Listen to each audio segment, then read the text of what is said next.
What's up, people? Welcome to this episode of the Buy the Hood podcast or webcast, because I don't know how you're consuming this content. I'm your host as always. My name is Jimmy. I got my brother Corey with me. Corey, what's really good? Man, listen, man, I'm happy to be alive, man. So let's go get it, man. Yeah, man, we ain't gonna make this pod too long. Shout out to everybody listening to the audio of our pod and those on our YouTube channel as well. You know, we love you guys. But we'll be back this Friday. We haven't had our Friday live in a while because life been lifing. And this pod is coming out Thursday. We usually drop Wednesday. We're a little bit late, but again, life be lifing, man. And we are not like just content creators who are out here creating content. We live real lives, and family comes first. And we out here trying to live our raps. With that being said, we still will make sure that we continuously drop content and be consistent in doing so. You're going to get 3 episodes a week. We may be a little bit tardy like we are this week, but forgive us. You know what I'm saying? Just forgive us. But I got an interesting quick article I want to share for this podcast today. If you're listening to the audio, I will read a piece of it because I'm only going to read a piece of the article anyway, because, the gist of it is right there in the beginning. So that's all I want to read. And for those watching the video, we appreciate you checking in for the video. And listen, do both. Listen to the audio, watch the video, subscribe, like, comment, all the YouTubey and stuff, as Dr. Umar says. But let's get to this article real fast, man. This article just came out on May 23rd. It says that, and this is on Market Watch, and I will share a link to this article in the description as well as the show notes. Oh, one other thing I want to say, because I say it before every episode, and I want to make sure that we're consistent in saying this is, thank you. Thank you to everybody, man. We start all our shows off with appreciation. So before I read this article, shout out to everybody who's been sending me messages like, yo, where the Friday show at? Listen, appreciate you. We'll be here this Friday. I just appreciate people checking in on me, man. You know what I'm saying? Yeah, so we down here. I'm in Tornado Alley down here. So yeah, man. How's the weather right now down there, bro? We was on tornado watch yesterday. So again, yeah, man, it's that season. Yeah, y'all getting beat up, man. For those who know, my brother Corey is I was about to say stationed like in the military. He's in Houston now, so a lot of power outages and things of that nature, man. But the family is straight, and that's all that matters, man. For sure. But I want to make sure I send a shout to those folks before I even get into this article, man, because folks have been checking on us, and that is appreciated. But getting to the article, because for those who don't know, our Wednesday, or this is coming out Thursday, but our normal pod is about Black wealth and personal finance. This article is from Market Watch, and the headline of the article says, 401k millionaires surged 43% in the past year. And here's how long it took them to reach 1 million. And it's by Jessica Hall. Shout out to Jessica. It says, becoming a 401k millionaire doesn't happen overnight, and here's how long it took on average.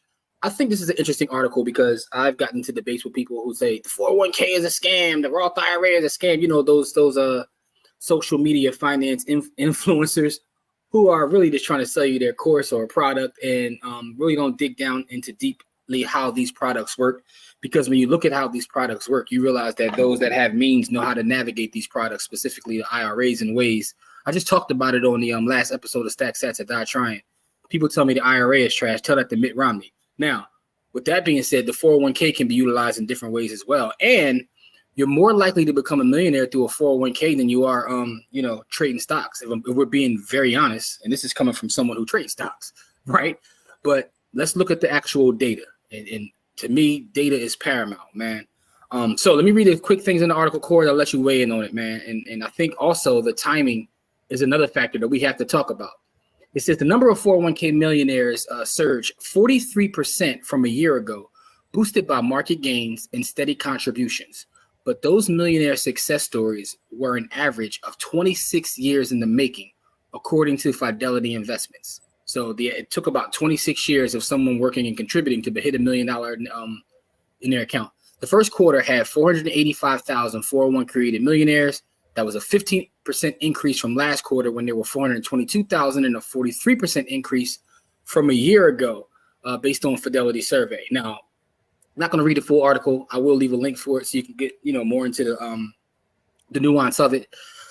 But the bottom line is more people are becoming millionaires within their 401k, and it's based upon market returns, which to me is 2 stories within this story. One, stop listening to folks who tell you that it's bad business, because most of them, like I said, they're either trying to sell you their course or they're trying to sell you one of their crazy insurance plans. So be careful with that. That's the one. The 2, understand that it takes time. You got to let your money cook. And a lot of times within our culture and our community, we're chasing lottery tickets and we're trying to do things so fast that we miss out on the things that just work. Core, floor is yours, brother. This just confirms what I seen in my life. Until about 15 years ago, every millionaire I knew was a 401k millionaire. You know what I mean? Like I didn't know nobody who wasn't a millionaire through a 401k. So I knew about 10 or 15 millionaires, but they all were millionaires through years and years and years of hard work. Because it works, but most people don't want to let it work. We're trying to speed things up. Yeah. So, because I grew up poor neighborhoods, poor people, but every single millionaire I knew that didn't get bagged and get thrown in jail, because I knew a few that were millionaires outside of that, but every single one of those people was either an athlete or went to jail. So I knew about 5 or 6 athletes. I knew about 20 dudes who hit a mill on the streets, but they all got snagged. But then all the regular people that I knew that was millionaires was all through 401ks. I got two 401ks who were teachers. So they probably had like a 403B or 457, one of them type things. They full 30 years, never touched the money. And let it just work. Let the money cook. Instant millionaires. And you know what's crazy? Just to add to this conversation, like we're at an age, like me and Corey are men of a certain age, but we're at an age now where like our colleagues, friends, peers, people we went to school with, like where their parents are passing away, right? And recently I had someone I know whose parents passed away. He lost his mother first and lost both his parents, but they left him their home and their retirement accounts and insurance, right? And he literally, with both of his parents passing, nobody wants to become a millionaire this way, but he became a millionaire through the assets his parents left him. But the conversation we had, which was interesting, it was that, and I think about this because of, the talks that we do and the work that we do. He said his parents did nothing extraordinary. They didn't trade stock. They didn't even have regular brokerage accounts. They weren't looking for the next get-rich-quick scheme. They weren't in any MLMs. They didn't use any fancy insurance products. They didn't use any crazy mortgages. They didn't buy any rental property. They brought the property that they lay their head in. They let their retirement accounts at work for them, and they didn't overspend. and they got life insurance. So he got a huge life insurance check. He got the property, and he got retirement accounts, and became a multimillionaire just based on his parents doing basic things. Not even doing. When we had this conversation, it occurred to me. I was like, man. He was like, listen, they didn't even have a regular brokerage account. They just did the basics. But the thing is, they were consistent in doing the basics, and now that puts him in a position where he has kids. Where if he's able to build upon that. This is how it starts. Generational wealth starts. Yeah, right. So generational wealth is a buzzword that's used so much that I actually hate the buzzword. Yeah. But sometimes when you see it in play, you're like, man, it was nothing really extraordinary. It was running the play means to do the right things on a daily basis, right? So like when most people try to run the play, they try to run the bag up in 6 months, a year, 2 years, 5 years. And for some, the reason why people get involved with that is because some people really do run the bag up to $1 million and more. Mm-hmm. There's enough of those stories that it ropes everybody else in, right? So I'm not saying that you shouldn't get involved with people, because mentorship is a cheat code that cuts off years and years and years of time. So I'm not saying don't get involved with people. I'm saying don't let that be plan A. Let that be plan B, C, D, something that's not plan A. A. So here's the funny thing, right? I'm not telling people not to chase their dreams and not to do all these crazy things. Like, do it, but what I'm saying is do it with a foundation, right? Build your base, right? So you build your base and you still can go do these things. I recently heard of a gentleman who worked at one of the agencies in Philadelphia, like a governmental agency, and he also was one of the owners of one of the biggest. How can I put this? I don't want to put his business out there. Most people in Philadelphia will know what I'm talking about. Biggest like donut shops, like that's now in multiple locations, right? Yeah. But he still kept his desk job, and The crazy part is he recently, from my understanding, someone told me he recently just sold all his equity in the donut shop as they're expanding, but he kept his job the entire, and when I say the entire time, there are numerous locations all over the city, and it's crazy to see someone keep their desk job while building that. But the fact is, he had his protection, right? But he also was building something else and understood leverage, which means I bring other people in to handle the day-to-day while, I'm just, so there's ways you can do things. But I think this article is interesting, and it's something that should be talked about because I see so much animosity and negativity towards retirement accounts because, in some of the stories, they'll tell you why you shouldn't use them. They're leaving out context and nuance, and they're also leaving out data. When you look at the data, this is a way for people to build wealth, but it's about consistency and discipline, as is everything else, right? You can't do it. And the article talks about the time frame. You can't do it for 2 years and be like, man, where's my millions? But if you do it over a period of time, at some point, your money starts working harder than you. And then you can do whatever you want to do with it. But it's also a sense of security, right? So having assets gives you a certain level of security because now if I have $1 million in my retirement account, when I'm going to work, I walk different, I talk different. I even look at my job different. I might start liking the job. Like, hold up, you know what I'm saying? Because you could do it. You could do it. You don't have, there's no pressure. And exactly. Most people who go to work, they under pressure. They have to be there or they won't eat.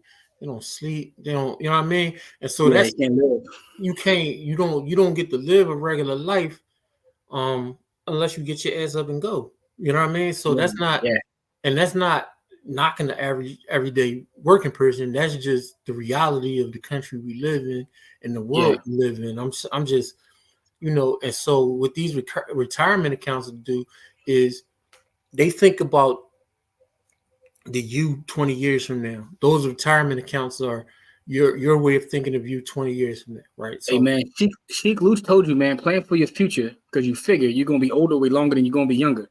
And it's the key to life. It's the key to life. For sure. So, he told you, man. He gave you the game straight up, right? But most people don't understand that, right? So I taught high school math, right? Mm-hmm. First day of every year, I would draw 2 lines, right? One line would be, first day of school, last day of school. And the other line would be a lifespan line, right? Yep. Beginning of life, end of life. So first day of school, last day of school, it's 180 days. I'm like, look, we're on day 1.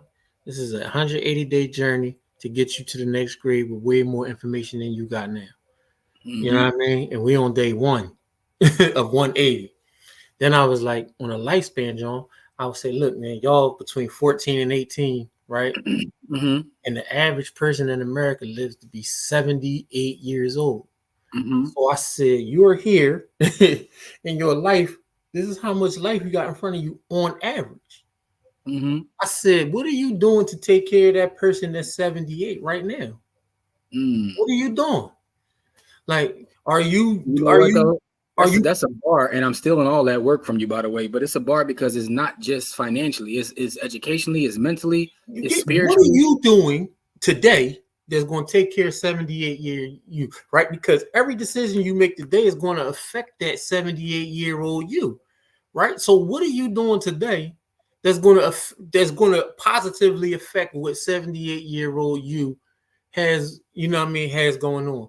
Are you going to class? Are you learning things that's going to help you to not be in a struggling situation? Are you doing the day-to-day things that's going to help you become the person, be proud of that 78-year-old you, right? Because you don't want to get to that place and wonder how the hell you got there.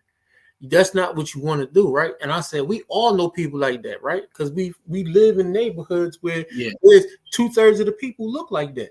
Like, They 50 years old, they 60 years old, and they wondering how they got the way they got because they didn't do anything in their previous years to protect 50-year-old whoever, Jimmy, Joe, Jane, or John, like all of those was decisions that they made. A couple things, bro. One thing is, damn, I feel like he was talking to me right there, dog. I'm about to change my snack and get some fruit now instead of that cupcake. I gotta look out for 78-year-old me, man. Cord is talking to my spirit right there. I just felt like Loaded Lux sent me some bars. But the other part about that is one of the things that me and you both have in common that I realized over the years is that we appreciate and love our elders, right? So we enjoy talking to them and learning from them. One of the ways I got into investing in stocks was a lot of people older than me telling me I wish I would have. So I was basically trying to not make the same mistake they did. So I said, let me learn this thing, because originally I wasn't a finance guy. I was a political science guy that got into finance. But all the older people kept telling me, man, if I would have only bought this, or I'd have bought a share of Coca-Cola, or I would have did this, or I'd have bought this property, or my grandfather robbed me by properties and telling me like, man, back in the day, you could have bought this whole block for this. Like, so listening to my elders talk to me is kind of what gave me the inspiration. The funny thing is, some people will have their own story, but they'll be telling you about their uncles that actually did do the stuff. I was listening to my folks that didn't do the stuff, and their regret in not doing it is what made me say, let me look into it, right? So, I say that to say, like, everybody out there, respect your elders. I don't care if you're in your 30s, 40s, you still can get wisdom from the folks that come before you, because they have life experience, right? And that's a cheat code. Yeah, it's an actual cheat code. It's like having consultants. It's like, you know what I mean? Like, it's like free consultants, because most of the time they're willing to give you that information. Matter of fact, rich people give away information. The thing that they don't like to do is waste time. So if they know you're not going to do anything with the information, they won't even allow you to enter their sphere of atmosphere to waste their time. It's not about the information. When people be talking about gatekeeping, most of the time it's not gatekeeping, it's protecting their peace from people who waste their time. And so, what I mean? Like, that's the one thing I learned about people who got a lot of money. They're not gatekeeping the information. They're gatekeeping their time from people who waste their time. And so, and I've said this in several episodes, like in terms of this article about the 401k millionaire and wrapping it all up. I've seen this in play. The one private industry job that I had in my life as an adult is working at Johnson & Johnson. And I've said this several times. Told Corey this millions. Corey probably tell the story, but there were middle managers and just regular everyday people who were millionaires walking around because they took options in stock and in the company while they worked there. And when I told them I was leaving to pursue a career in real estate, they used to laugh at me. They were like, why would you want to do that? Why would you want to deal with that? And I didn't understand at the time what they were saying. Like, you can get some stock here. You can work here 30 years and you will never work again in your life. Yeah, and there's several folks that I still keep in touch with that have retired from there. Like, I got one of my OGs who I met there. He runs a church, and that was always his passion. He used his stock to start his church. Now he's living a whole other life. Another one just retired down to the Bahamas, right? And these are folks that were my elders who were just regular everyday folks. They didn't, they weren't even upper management. So then you get to the point where you were in upper management. Who knows what kind of chicken they sitting on? They, you know what I mean? Like, they go from they probably sitting on a pile of gold like a dragon. Yeah. But what I'm saying is, like, it's possible. And to Corey's point, I've also met people who are educators, who are mechanics, everyday person. Right? That's why that book, The Millionaire Next Door, is one of the most powerful books, because that's what the average millionaire looks like. The average millionaire doesn't look like the people that you see on TikTok. The marketers. Yeah, not the marketers, right? Shout to the marketers, though. We all know y'all scoundrels. I'm not mad at marketers. I'm just saying. I'm not either. But again, let's look at the data, man. Like them. The everyday millionaire doesn't look like that. Because again, like, data is oil, and if you look at the data, you have the reality of what's happening. You know what I'm saying? Who was it? Lauryn Hill. Lauryn Hill has a saying. She said in one of them joints, "Fantasy is what you want, but reality is what you need." So you can get caught up in fantasy and the dreamland all you want to, watching all these things, but here go the hard facts and data. The hard facts and data say that, y'all struggling and so are we. That's what the data says. The data says y'all struggling and so are we. People are struggling, but if you take the time to build discipline, build systems, you can do whatever it is you want to do, man. For sure, man. With that being said, though, man, Corey, man, another great talk with you, good brother. Check us out tomorrow, Friday, on our live. We'll be back live, giving away some Bitcoin, having some fun. Hopefully, if the weather in Houston permits, man, because my man Corey getting attacked down there, like he did something wrong. Yeah, man, this is down here. Like, I was prepared for some weather, but like.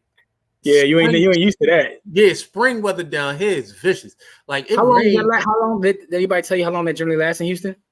I never inquired, because I've been down here back and forth for the last 5 years. So, you know what I mean? Like, we get some storms, but I haven't sat through a whole season of these storms. Yeah. I can't imagine, because you're a Philly dude. So for us, it's like, we get rainstorms. We don't get tornadoes and hurricanes and all that kind of stuff. Like, it's world. Like, sickening. Like, the storm we had a week and a half ago, 10 days ago, it's still power lines and trees down in Houston proper, in the city actually. Because I go in the city every day. I take my wife to work, and the city still ain't functioning at full strength. Wow. From a storm that happened, and then they just had another tornado watch yesterday. You know what I mean? Like, so it's still, during the springtime and the weather down here is savage, man. Like, it's super, super savage, right? So it's like, the thing is, it's 75, 75 and sunny most of the year, though. So it's like a Mediterranean kind of, it's like 7 to 8 months of the year, 75 and sunny. But in the summertime, it's dumb hot. And then, you know what I mean? In this springtime, while it's 75 and sunny outside, soon as a pocket of hot air come in and slap up against that cool air that's 75 and sunny, the storms down here be crazy because it's wide open. Like where we at, it's not as wide open. So the damage not as rough, but it's wide open down here. So everything get tore down. I'm just glad that you and the family are cool, man. Hopefully you guys stay cool, and hopefully your power and everything stays up. If so, we'll be back tomorrow. Make sure to come through, check us out live, 7 p.m. Eastern. We will be giving away Bitcoin as always, man. Appreciate you, good brother, man. But listen, as we always say, it's not about how much money you make. It's about how much you keep. Game elevates. We'll see you guys in our next episode. Peace.